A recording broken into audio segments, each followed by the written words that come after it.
حالت سجدہ میں پیروں کا زمین سے اٹھانا، اس کا کیا حکم ہے؟ چنانچہ سجدے میں دونوں پیر کا زمین سے اس طرح اٹھا لینا کہ ایک انگلی بھی زمین پر نہ ٹکی ہوئی رہے. جیسے ہم اس طریقے سے سجدہ کرتے ہیں تو یہ زمین کا حصہ ہے. اب یہ دونوں پیر میں سے کسی بھی پیر کی یہ انگلی زمین پر ٹکی ہوئی نہیں رہتی ہے.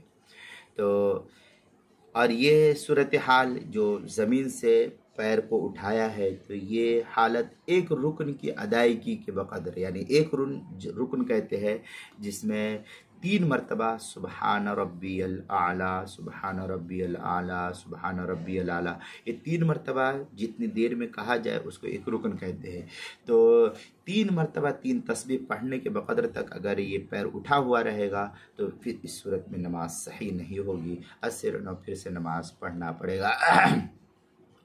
چنانچہ در مختار شامیہ کے اندر ہے وَمِنْهَا السُّجُودُ بِجَبْهَ وَقَدَمَيْهِ وَوَضَعَ إِصْبَعَ وَاحِدَةٌ مِّنْهُمَا شَرْطٌ. یہ در مختار کی عبارت آگے شامیہ میں ہے وَفَادَ أَنَّهُ لَوْ لَمْ يَضَعَ شَيْئًا مِّنَ الْقَدَمَيْنِ لَمْ يَصِحُّ السُّجُودُ. یہ فتاوی شامی کی عبارت ہے، دوسری جلد صفحہ 135، کتاب الصلاۃ باب صفت الصلاۃ بحث الرکوع والسجود. اور فتاوی محمودیہ چھٹی جلد صفحہ 634، فتاوی حقانیہ تیسری جلد صفحہ 82، المسائل المہمہ فیما ابتلت بہ العامہ اس کی پہلی جلد صفحہ 39. عنوان ہے سجدوں میں پیر کا زمین سے اٹھانا، مسئلہ نمبر 21 کے تحت جو ہے اس کو نقل کیا گیا ہے.